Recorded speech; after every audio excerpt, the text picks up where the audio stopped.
Understanding the 100 Dharmas. Composed by Vasubandhu Bodhisattva.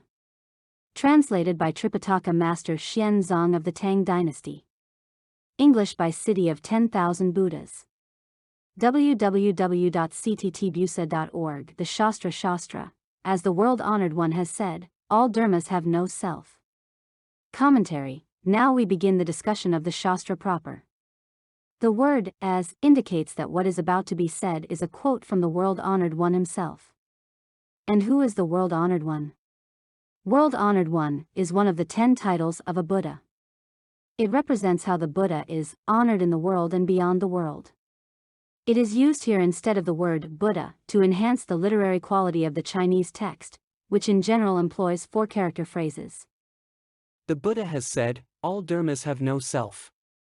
All dharmas must be without a self. But why, you wonder? The self is truly and actually present, so why is it said there should be no self? You say that the self, your own self, is truly and actually present? Let us suppose that is so. But then when you die, the corpse is still your same old body. Where did the self of you go off to? If when you die the self disappears, then how can there actually be a self when you are still alive? There is a problem inherent in your supposition. The Buddha talked about all dharmas, but qualified it by saying that all dharmas have to be without a self. There should not be a self. You should not be like people who do not understand the Dharma and yet brag, I spoke such and such Dharma, I lectured such and such a sutra, thrusting the self out in front. Recently when we set 36 pigeons free, 2 of them stayed.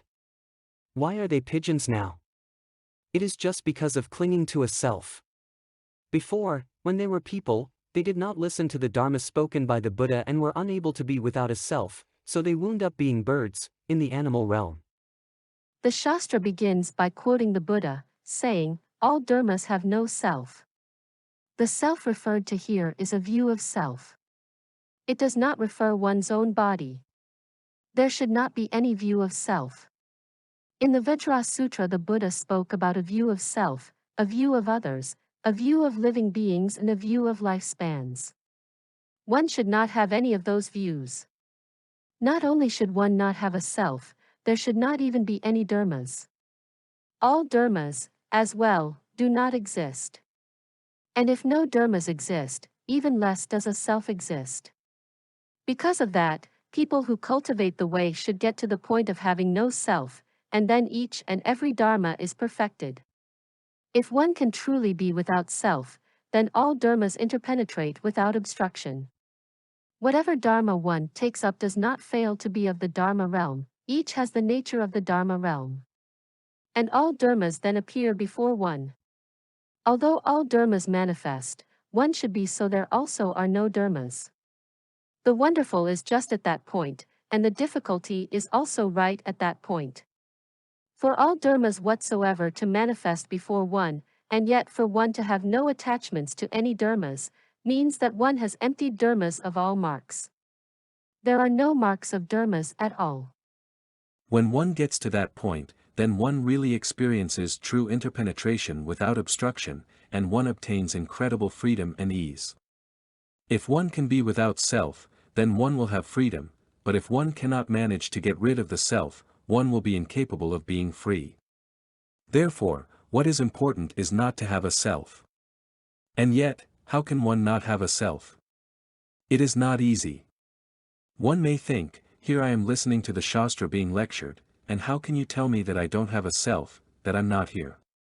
I repeat, if you can be here listening to the Shastra and yet not know that you are here listening to the Shastra, forgetting about people and having no ego, emptying yourself, so there are no people, there is no self and there are no dharmas, so that people and dharmas are both empty, then you will be truly free and at ease. But your attachments keep you from being free of self. What are you attached to? You are attached to the 5 skandhas, form, feeling, thinking, activities, and consciousness. Among the 5 skandhas you reckon the form body, this false self, to be yourself. But actually, did I not just point out that when you die it is still your body, but it does not have any awareness? And so where did the self go? Your self is huge like Mount Sumeru. When you die, where does it go? You do not know. Wouldn't you say that is tragic? Those of externalist ways are attached to a great self, a small self, and a spiritual self. They have a whole collection of selves. They say the great self is such that there is nothing greater, and the small self is such that there is nothing smaller. This aspect of their theories has no use. The only useful part is that the spiritual self in between. That is that the spiritual self, to which those of externalist ways become attached, their attachment being to the spiritual self. Those of the small vehicle, the two vehicles, also have their attachments. They have an attachment to a lopsided view of nirvana, called a biased view of the self. Bodhisattvas, too, have attachments. What are their attachments? They are attached to the existence of living beings that can be liberated, to a Buddha way that can be sought, and to a true thusness to which they certify. Their certification has not reached the point of being without knowing and without attaining. They still have something to which they certify, something that they attain. They certify to and attain true thusness. Since bodhisattvas have these attachments, they also have not forgotten the self. They still have a self. And as long as one has a self, one still has falseness. In the Buddha Dharma, one wants to be without a self in one's cultivation of all dharmas. Then one can obtain the state of the great vehicle. The Shastra begins with this quotation of what was spoken by the Buddha, that all dharmas have no self. The subsequent text was written by heavenly relative Bodhisattva. Shastra, what are all dharmas, and what is meant by having no self? All dharmas may be generally grouped into 5 categories. Commentary, what are all dharmas, and what is meant by having no self? Now heavenly relative Bodhisattva will analyze the Buddha's words. All dharmas may be generally grouped into 5 categories. This is looking at them from a broad and comprehensive viewpoint. What are the 5 categories? The 5 categories. 1. The 8 mind dharmas. 2. The 51 dharmas belonging to the mind. 3. The 11 form dharmas. 4. The 24 activities dharmas non-interactive with the mind. 5. The 6 unconditioned dharmas. Shastra 1. Mind dharmas commentary. The first one, mind dharmas, refers to dharmas of the mind king.